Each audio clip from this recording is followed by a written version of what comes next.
Hi! Hello అండి. అందరూ ఎలా ఉన్నారు? నేనైతే చాలా బాగున్నాను. ఇవాళైతే మళ్ళీ మీ ముందుకి మంచి టిప్‌తోనొచ్చాను.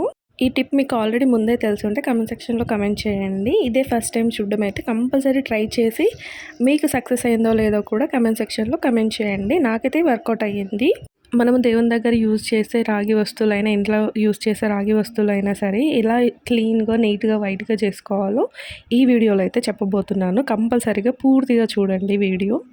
టిప్స్ అయితే మీకు అర్థమవుతాయి. ఒకే వస్తువుతోని మనం రాగి వస్తువునైతే నీట్‌గా చేస్తున్నాము చూడండి.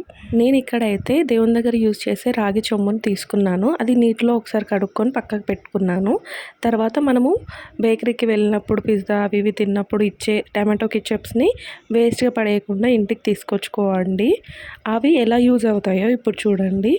ఆ టమాటో కెచప్ ప్యాకెట్‌ని నేను కట్ చేసి రాగి చెంబు మీద ఏసేసి రబ్ చేస్తున్నాను. ఇలా రబ్ చేసినా సరే లేకున్నా రాగి చెంబుకి మొత్తం అప్లై చేసి కొద్దిసేపు వదిలేసి తర్వాత క్లీన్ చేసుకున్నా కూడా క్లీన్ అయిపోతుంది.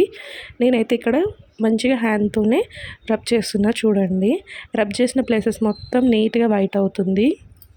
నుండి మీరు కూడా నాలాగే ఆ టమాటో కెచప్స్‌ని పడేయకుండా దాసేయండి.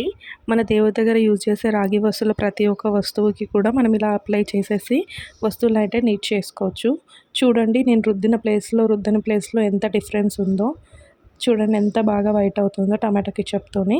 మీరు ట్రై చేసి కామెంట్ సెక్షన్‌లో కామెంట్ చేయండి. ఇలాంటి మరెన్నో టిప్స్ అయితే నేను ఛానల్‌లో పోస్ట్ చేద్దాం అనుకుంటున్నాను. మీకు యూజ్ అవుతాయి చూడండి. మన ఛానల్‌ని సబ్స్క్రైబ్ చేసుకుని వాళ్ళు ఎవరైనా ఉంటే ఇప్పుడే సబ్స్క్రైబ్ చేసుకోండి. అలాగే పక్కనే ఉన్న బెల్ ఐకాన్‌ని ప్రెస్ చేయండి. దానివల్ల నేను పెట్టే ప్రతి వీడియో మీకు నోటిఫికేషన్ వస్తుంది.